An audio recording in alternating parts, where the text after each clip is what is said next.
We heard yesterday about the need for authentic leadership and what does leadership responsibility and accountability look like when we talk about how business responds to the climate crisis. This conference has been curated so that we explore together not only why it is important for business to respond to the climate emergency, but how they, you and me, can make a difference, not alone, but in collaboration. I'm delighted today as we move into what does governance look like in this chapter that we have to go through now. And I'm delighted to be joined by Douglas Lamont, CEO of Innocent Drinks, as we discuss that theme of good governance and the role of the boards ensuring that words turn into action. Now, Douglas has been CEO at Innocent since 2013, having joined the company in 2006. As CEO, he's overseen a rapid expansion of the business into new markets in Europe, Asia, and new product ranges. I'm sure we have all tried them and enjoyed them. The business has more than doubled in size. The company is more than 500 million euros in turnover. Now, in parallel, Innocent's commitment to people and planet has been strengthened under his leadership. And it became a B Corporation in 2018, something that we'll explore. And committed to net zero by 2030 at the latest. It also commits to giving 10% of its profits to a charity, and it enables the Innocent Foundation that was set up to do groundbreaking work in the fight against severe and acute malnutrition around the globe. Douglas was also appointed co-chair of the Better Business Act, a coalition of more than 500 UK businesses in December 2020, campaigning for changes to company law that would see directors having clearer legal responsibility to balance their commitment to people and planet, as well as to shareholders. And I'm delighted to say that IoD signed up to that as well. So Douglas, a very warm welcome to you and thank you for taking the time to spend with us. Thank you. Absolute pleasure to be here. I'll maybe kick off and just ask a question in terms of the opportunities and challenges that you've faced over the years of growing an international business while addressing these climate concerns.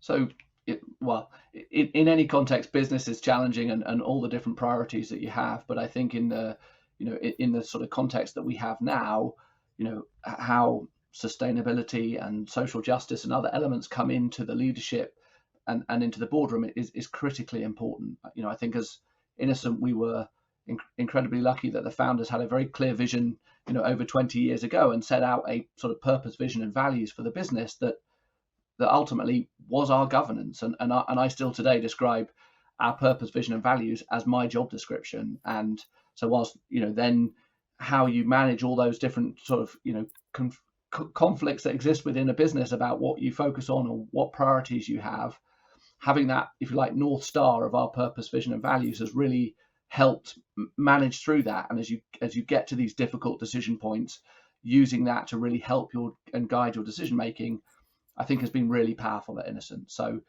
the starting points for governance for us is sort of not in lots of technical documents. It's in a very simple one pager that outlines our purpose, vision, and values.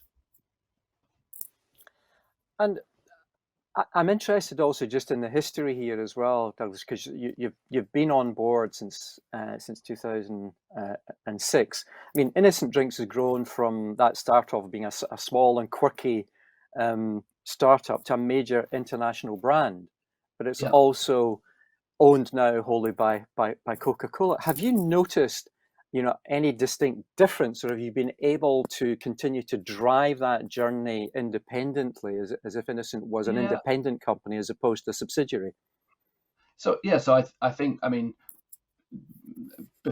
just in terms of the growth point, I think because we've got a clear purpose, we've attracted a bunch of employees that really believe in what we're trying to achieve, which is ultimately how do you prove, and people call it different things, but sustainable capitalism works. How do you prove that balancing people, profit, and planet is not just the right thing to do, it's the smart thing to do, because it drives growth and it drives good outcomes for everybody. And the fact that we've got a talented group of people that really believe in that means that those decisions and choices are made every day in the business that just drives that. So however big you are, if your employee base really believes in it and holds themselves to account on it, those changes are sort of built into the DNA of the company. In terms of our shareholder, they invested in our business because they believed in what we were doing, and they were incredibly supportive of our purpose, vision, and value, and likewise see that it's the smart thing to do for the long term. So have been very supportive of us in strengthening our purpose, vision, and values, increasing our investment, around sustainability, maintaining our commitment to 10% of profits to charity. All of those things have been strengthened under their ownership, because it's driving great, business outcomes as well in terms of the growth that you've talked about. And it's an interesting thing, because I've heard many companies talk about responding to the climate crisis as an additional cost burden, and looking at that this is simply going to increase our overheads at a time when profits are under pressure.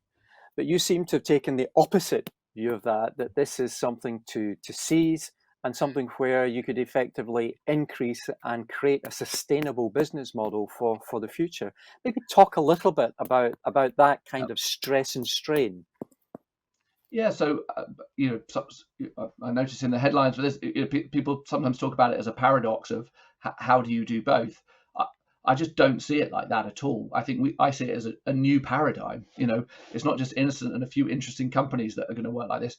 If we're going to steer the world to a fairer and more sustainable future, the new paradigm of the most important thing in the boardroom is that everyone on the board is thinking, how do I balance people, profit, and planet, for want of a shortcut.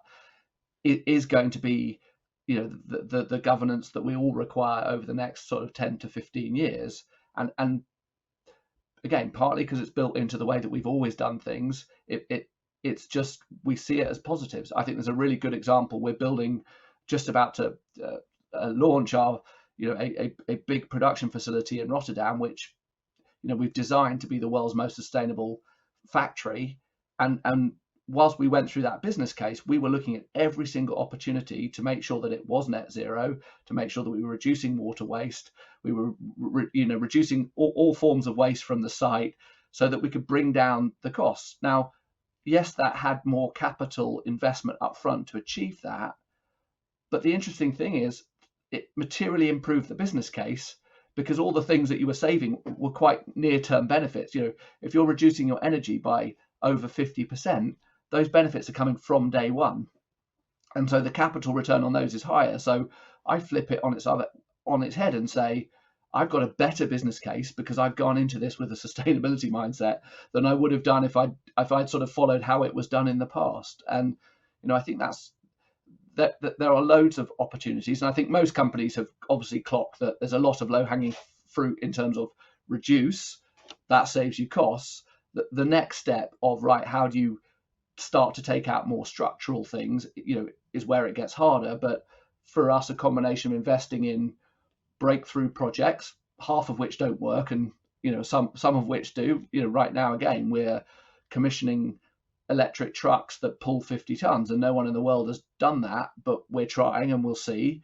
In the same way, back in 2004, we put recycled PET into our bottles, and it's 15 years later that it's now talked about as a mainstream topic of conversation. But experimenting, learning, as well as picking off the low-hanging fruit, is, I guess, the way that we've always worked, partly for ourselves, but also partly to show what's possible to others. And I don't see sustainability as a kind of point of difference or a competitive advantage. It has to be a team sport, and we're very committed to sharing all our learnings on all fronts about sustainability, because it's only if we all move that it makes a difference. Innocent being good on its own is nice, but frankly doesn't make a big difference to the challenge that we all face. So we all have to go on this journey, and a lot of it's mindset. It's like, just sort of, there's always an unknown, and I guess at Innocent, early on in the life of the company, we jumped over that unknown and went, oh yeah, we can build and operate and run a business like this quite successfully, so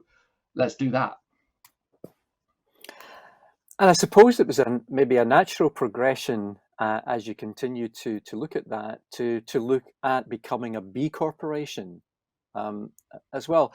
Tell me a little bit about the discussions that took place, at the boardroom level as to the pros and cons, because it's still at this stage effectively a minority sport, but hopefully Yeah, will increase.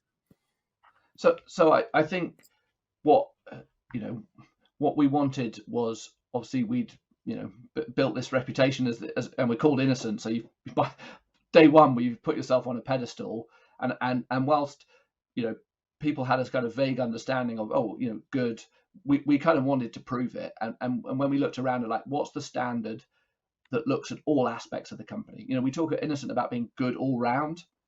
So you're not taking one slither of the business that is good and press releasing that and say, look at us, ignore the other 90%, but look at this 10%. We really believe at Innocent you have to be good all round to be a good company. And when we looked around and say, well, what could sort of certify that, do that, B Corp was clearly the answer. Because it asks and audits fantastic questions around all throughout your business. So first of all, it felt like it would tick the box in terms of saying Innocent does what it says on the tin. Secondly, and far more powerfully, it was joining a movement of leaders that are incredibly like-minded to us, and we need to shout with a louder voice. And I felt Innocent was shouting a little bit on its own, and with the B Corp movement, I feel like we've been able to amplify our voice and other voices to say this is a great way to operate companies. Whether it's this or other equivalents. I'm not, B Corp's great, but it's not the only game in town. Having a framework to think about how you do these things has been really important, and that's proved out in our business since we've become a B Corp. I think we're a much better business. We haven't just got all these sporadic initiatives coming. We've got a framework about how we think about them and how we decide about them. You've got a framework to sort of decide, how much are we investing around these sustainability initiatives or ideas versus how much we're investing in our people or in our local community. And B Corp just gives you that framework to organize and also have the discussion back in the business when you're saying no to something, because there's always more ideas than not, and you have to say no to stuff. So it's given us that framework, and it's also made me a braver leader. I think I make decisions far more clearly and quickly, sometimes because I've picked up the phone to another B Corp CEO and said, I noticed you implemented this type of paternity policy. We're thinking of doing the same. We're a bit worried. What did you see? And they go, yeah, we were worried too. We did it. It was fine. Go. All those kind of things are powerful. And then again, the net zero commitment for 2030 came about by 500 B Corps saying, should we all just commit to this and kind of prove it's fine? And again, we chivvy each other along to go faster. So it's been it sort of did a job on proving a little bit, but more importantly, it's given us a voice and a continuous improvement approach that I think is really powerful. And one of the exciting things when I looked at your website, talked about the journey and the engagement of many people across the organization who became real evangelical about the aspects of that sustainability. How did you go about that while at the same time managing, I'll call it the board, and governance, and making sure that the board was fully in favor of this as well? I think that I don't know. Maybe I'm lucky with the board that I have, but we've never really had that sort of tension of. I guess as a company, we've generally delivered on our promises to our shareholder. So over sort of 3 years or 5 years, we've laid out, this is what we're going to achieve, and sort of financially we've gone about and achieved that. At the same time, I've been able to commit the investment programs, and transformation programs around making Innocent a better company, strengthening it in many ways. In terms of the sort of bottom up stuff, again, having clear purpose, vision, and values attracts. If you recruit against your values, you attract a bunch of people that come with an innate belief in what you're trying to achieve. Secondly, if you put a framework like B Corp in place, where if you understand, it's a whole load of questions that you can give to each team, and they can use those to kind of assess their decision making. So as I said earlier, the sort of change comes from the bottom up because they've got a framework, a good understanding, and a passion, and you put that together, and all of a sudden you actually I find my job on that front is sort of relatively easy, because people are coming to me with already quite well thought through, we think we should do this, and by the way, we've already thought about the framework, so yes, you should say yes, rather than just random ideas coming at you as a CEO, which you have to filter. So yeah, again, I think we're lucky that we've got a board that I have a shareholder who thinks long term and allows me to invest long term to build the right business at scale, but also with substance. So we talk a lot about scale and substance, and delivering those two pillars is what I've been fortunate enough to be able to have a context where I've been able to do that. And so when you pull this together and you start thinking, climate responsibility is not just about the road to net zero, in terms of the phrases and a number of the sessions that we've already held at this conference, but also the practical reductions in, the use of water, plastics, and ensuring biodiversity as far as possible. Now, large corporates like yourself will always be open to controversy. I'm sure you've had your share of this, because environmental groups will and are increasingly calling companies out for greenwashing as opposed to really establishing actions. Now, I would say from everything I've read that you're the opposite of that. It's all action oriented, so that it's measurable and you can show just the progress that you're making. But you're still inevitably consuming plastics, etc. So what are you doing in practical terms, not just to address the issue for that environmental group who want that assurance, but also on this journey towards net zero, in terms of how do you make Innocent that truly sustainable business? Yeah, so this is where it gets really hard, where you are as a leader, as a board, you're trying to balance multiple pillars. So in being good all round or looking after people, profit, and planet, clearly you've got to deliver for your shareholder, but you've got to do that in the right way, where you're looking after your employees, you're looking after throughout your supply chain, all the people that work in your supply chain but not directly for you, local communities, sustainability, and on each of those items, what we try and do at Innocent is set out and be very public and transparent about what our goals are to move forward on every single one of those pillars. And I think we've done a good job of setting ourselves a pretty high bar about how fast we're going to go on those and move towards them. And I think why consumers and generally, in industry, we're sort of trusted and respected is because it's like they don't set themselves a soft bar and they get on and do it, and they can sort of show the evidence. The issue you get often, though, is against each one of those pillars, there will be a frustration with a particular group that has a focus on a particular topic that says, but Innocent, I'm just looking at that pillar, and why aren't you going 5 times faster? And you get pushback and attack, and you have to listen to that and say, are we not? But you then have to, as a board and as a CEO, step back and go, okay, but in the context of balancing 5 different pillars, and you're not looking at the other 4, am I doing a good enough job? Is Innocent really living up to its purpose, which is, our purpose is to help people on the planet live well and die old. So again, we've not set ourselves a low bar on our purpose, and so I have to judge against 4 or 5 pillars. I often get criticised on one pillar, you're not going fast enough, and ultimately you have to take that criticism. You have to have a bit of a thick skin. You have to listen to it and say, yeah, actually, let's ask myself a question. But often I step back and go, no, but across multiple pillars, I believe that we are going pretty fast and doing a pretty good job, and can hold our head up high.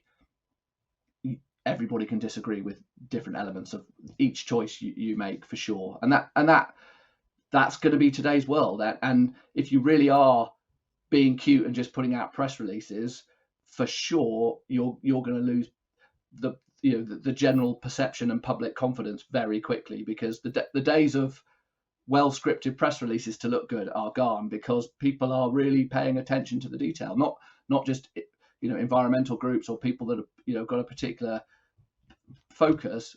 Consumers are no longer interested in, if you like, has it got one good ingredient? They are, who is this company I'm buying for? What do they stand for? What do they believe in?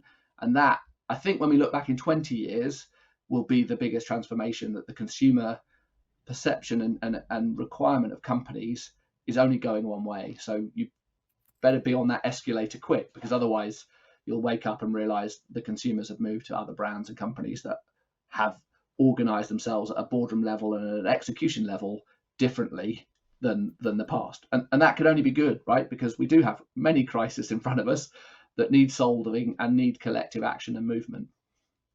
But no, by no means are we perfect, I guess, is the way to that. You can't, sustainability and all these pillars are a never ending journey.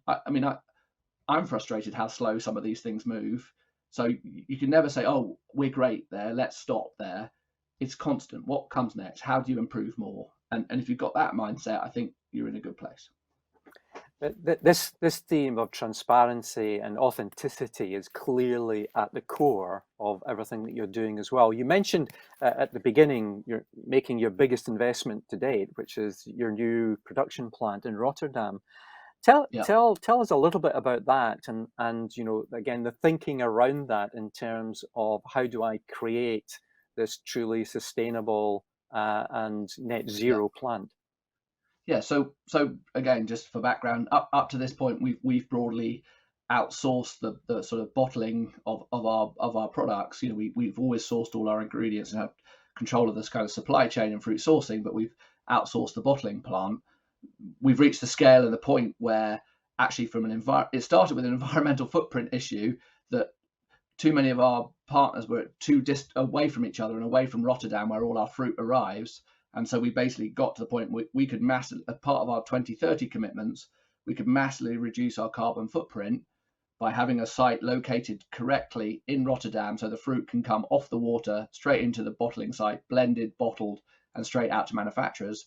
That takes off hundreds of millions of road miles and a huge amount of CO2 at the same time, as well as being cost effective, and at the same time as being able to then massively reduce the carbon footprint of the actual manufacturing facility as well, compared to the ones we're using today. Because again, the advantage of a greenfield site, how do you design it in a way that you bring down that energy usage, and it looks like we'll get to 60-70% energy reduction, and then have on-site renewables, so that this is a 35,000 square meter facility. It's massive.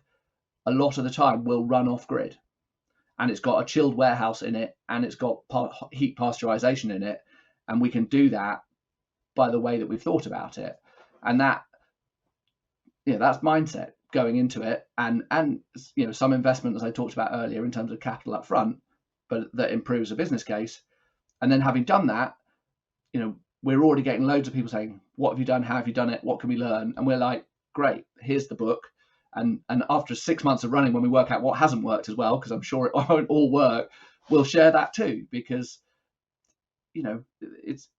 we can compete in lots of other spaces, but we're not going to compete on sustainability. We're going to share, and that's the mindset. And I guess we see ourselves as the company that tries to do things first, not to then get a competitive advantage in this space, but to sort of prove what's possible and then lean back and help others as much as we can move at the same pace, for all the reasons I talked about earlier. So we're very excited. It's actually next week that we have first production, so we'll start to get real data whether the blueprint is a reality from next week. So it's been a fantastic journey under your leadership, Douglas, to date. If I was to ask you a final question, which would be, if you look 5 years hence, what do you see as your biggest challenge going forward when it comes to continuing to address the climate crisis? Clearly, you've done a lot to date and you will continue to do so, but what do you see as the biggest challenge and the message you would like to give to the audience today? Yeah, everything is about pace at this point, because I think everyone's shown through a pandemic that if you have a crisis, humans are pretty good in a crisis, right? They can respond, they can act, they can get rid of all the sort of slowness and bureaucracy that exists and do great work. And I think the biggest challenge for all of us is, how do we, with this slightly nebulous thing called a climate crisis or a social justice crisis, or how do you make them genuinely feel like a crisis for everybody, so that the action and response over the next 3 to 5 years, which I think is a critical period, is the equivalent of what we've seen over the last sort of 12 months for the pandemic. So, we haven't talked much about the Better Business Act, but for me, one of the key things would be, how does every boardroom think people, profit, and planet? And what we're advocating for with the Better Business Act is, let's make that the default for every boardroom. It's the default for B Corps, it's the default for certain other companies, but that should be the default position for all companies, so that that's front of mind, aligned with government policy. Then they're working in unison rather than pulling against each other, and that flywheel goes faster, because it's all going to be about pace. I think the electricity grid have proved what an incredible job you can do over 10 years if you put your mind to it. And that whole transition on the electricity grid has gone way faster than anyone imagined in 2008, which is brilliant. But then there are 10 other pillars of this challenge that we need to face in the next 10 years. And it requires everybody to put their heart and soul into it and just say, I'm going to cross that gap in front of me. Yes, there are loads of unknowns, but as a leader, as a boardroom, as a leadership team, we're going to jump the gap, and we're going to think about that balance between people, profit, and planet differently in our boardroom. That will accelerate change, and that's what we all need. Well, Douglas, if ever there was a passionate leader, it's yourself, a committed leader and a committed company to accelerating on that journey, then it's Innocent. And I congratulate you and the team for what you've done to date, and wish you all the very best for the future. I think you've given a great insight into, there should be no fear here. It's all about, let's lean in together, let's collaborate, and let's sign up to the Better Business Act, and let's really make those changes for good. So thank you so much for joining us today. Thank you, and thank you for the IoD support for the Better Business Act. It means a lot, and as you say, please be encouraged to sign up on the website for this movement. Thank you.